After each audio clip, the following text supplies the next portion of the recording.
Hi, hello, வணக்கம். இன்றைக்கி சமையல் கருப்பு உளுந்து பச்சடி. வாங்க செய்யலாம்.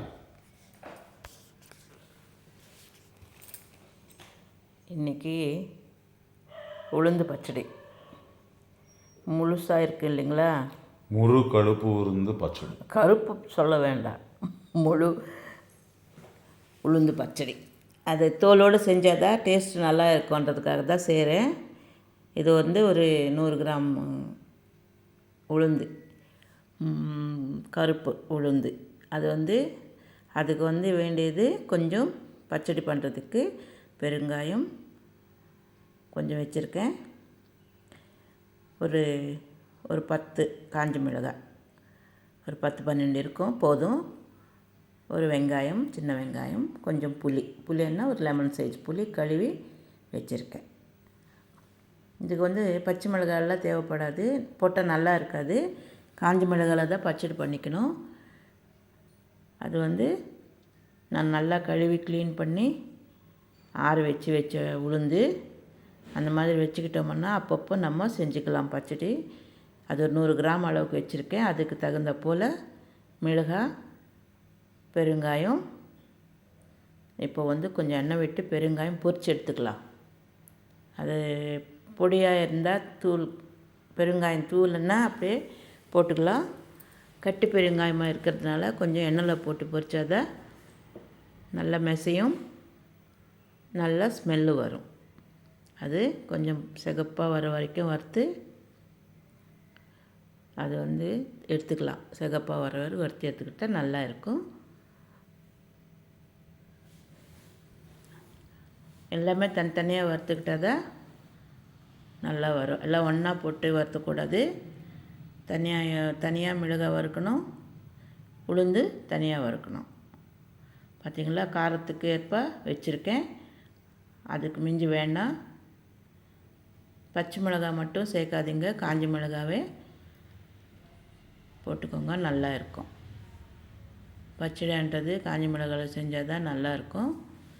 பச்சை மிளகாயில் செய்யலாம், அது வேறு பச்சடிக்கு வேணுமென்னா பார்த்துக்கலாம். இதுக்கு காஞ்ச மிளகாய் தான் நல்லா இருக்கும்.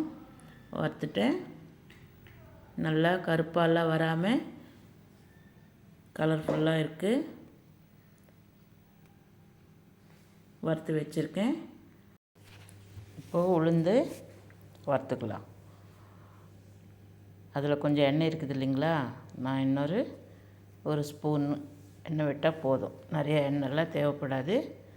1 ஸ்பூன் எண்ணெய் விட்டு சிகப்பாக வறுத்துக்கலாம். அது சிகப்பாக வறுக்கும்போதே அந்த ஸ்மெல்லு வரும் நமக்கு. அந்த ஸ்மெல்லே பார்த்தாலே இனிமேல் பார்த்திங்களா, கருப்பாக இருக்கிற உளுந்து ப்ரௌன் கலருக்கு வந்துடுச்சு. இப்போ தான் அது நல்லா வறுத்த மாதிரி ஸ்மெல்லை பிடிச்சி நம்ம கண்டுபிடிச்சிடலாம். ஸ்மெல்லு பார்த்து, ஸ்மெல்லு நல்லா சூப்பராக ஸ்மெல்லு வருது. அவ்வளோதான், நம்ம ஸ்டவ் ஆஃப் பண்ணிட்டோம். ஸ்டவ் ஆஃப் பண்ணிக்கிட்டு உடனே நம்ம பிளேட்டுக்கு மாற்றிடணும். ஏன்னா அப்படியே அதிலே இருந்ததுன்னா தீஞ்சு போயிடும். அதுக்காக பிளேட்டில் மாற்றிட்டு ஒரு 5 நிமிஷம் அந்த சூடாடுற வரைக்கும் ஒரு 5 நிமிஷம் அப்படியே வச்சுக்கணும் பிளேட்லேயே. அப்போ தான் மிக்சியில் போடணும். அப்புறம் சூடாக இருக்கும்போது மிக்சியில் போடக்கூடாது. சூடு ஆறுனதுக்கப்புறம் மிக்சியில் போட்டு எல்லாம் ஒன்றா போட்டு அரைச்சிக்கலாம். தனித்தனியாக எல்லாம் போட்டு அரைக்க வேண்டியதில்லை, எல்லாமே ஒன்றா சேர்த்து போட்டுடலாம். நான் எல்லாம் ஒன்றா சேர்த்து மிக்சியில் போடுறேன். புளி போட்டாச்சு. இப்போது உளுந்து, மிளகாய், அந்த பெருங்காயம் எல்லாமே சேர்த்து ஒன்றா போட்டு கொஞ்சம் தண்ணி விட்டு அரைச்சிக்கலாம். இப்போ நான் எப்படி செய்கிறேன்னா அதெல்லாம் அப்படியே பார்த்து செய்யுங்க நீங்களும். அப்போ தான் உங்களுக்கு ஸ்கிப் பண்ணாமல் பார்த்தீங்கன்னா தான் நான் எப்படி பண்ணியிருக்கேன்றது உங்களுக்கு நல்லா புரியும். பார்த்திங்களா, எல்லாம் போட்டாச்சு. இப்போ அதுக்கு எவ்வளோ தேவையான அளவு உப்பு போட்டுக்கலாம். உப்புன்றது கொஞ்சமாக போட்டால் கூட அப்புறமா நம்ம சால்ட்டு மிக்ஸ் பண்ணிக்கலாம். பத்தலை அப்படின்னாக்கா புளியும் போட்டுட்டு எல்லாமே ஒன்றா போட்டு நான் கழுவி ஆற வச்சுருக்கேன். கழுவி வச்சுருக்கேன் தண்ணி ஊற்றி. ஏன்னா கழுவாமல் போடாதீங்க புளி, எப்போவுமே கழுவிட்டு தான் போடணும். இந்த 100 கிராம் உளுந்துக்கு அந்த மிளகாய், இந்த உப்பு, அந்த புளி போதும். அரைச்சிட்ட பதம் இந்த மாதிரி நம்ம மிக்சியில் போட்டு அரைச்சிக்கணும். ரொம்ப நைஸாக அரைக்காமல் கொஞ்சம் கொரப்பாக அரைச்சிங்கன்னா நல்லா பச்சடி சாதத்தில் போட்டு பிசைஞ்சு சாப்பிட்றதுக்கு நல்லா இருக்கும்.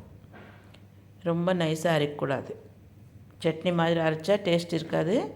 கொஞ்சம் கொஞ்சம் கரகரப்பாக இருக்கணும் பச்சடின்றது. வெங்காயன்றது அது அவங்கவுங்கள விருப்பம்.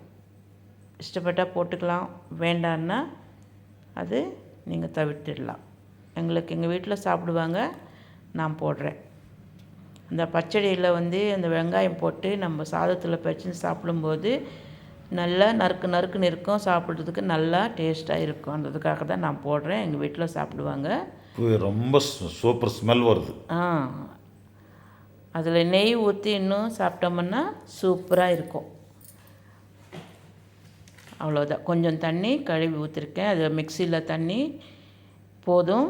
கொஞ்சம் தண்ணி விட்டால் தான் அந்த தண்ணியெல்லாம் நல்லா இழுக்கும் அந்த உளுத்தம்பருப்பு பச்சடி.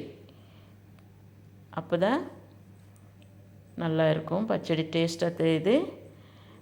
இந்த ஸ்மெல்லே நல்லா இருக்குது. ஸ்கிப் பண்ணாமல் பார்த்துட்டு இதே மாதிரி செஞ்சு சாப்பிட்டுட்டு கமெண்ட் பண்ணுங்கள். அதே மாதிரி லைக் பண்ணுங்கள், சப்ஸ்கிரைப் பண்ணுங்கள், ஷேர் பண்ணுங்கள். அப்போ தான் 10 பேருக்கு போய் சேரும். எல்லோரும் பார்த்துட்டு இதே மாதிரி செஞ்சு சாப்பிடுவாங்க. நம்மளால் முடிஞ்ச உதவி, யார் யாருக்கு சமையல் தெரியலையோ அவங்கவுங்க செஞ்சு சாப்பிடுவாங்க. நல்லா இருக்கும்.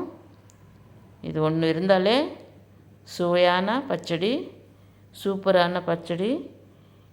நெய் ஊற்றி மட்டும் சாப்பிட்ணும். சிலருக்கு நெய் பிடிக்கலன்னா நல்லெண்ணெய் ஊற்றி சாப்பிடுவாங்க. எதுவாக இருந்தாலும் அவங்கவுங்க விருப்பம். பார்த்திங்களா, இதுதான் கருப்பு உளுந்து பச்சடி. நீங்கள் ஸ்கிப் பண்ணாமல் பார்த்துட்டு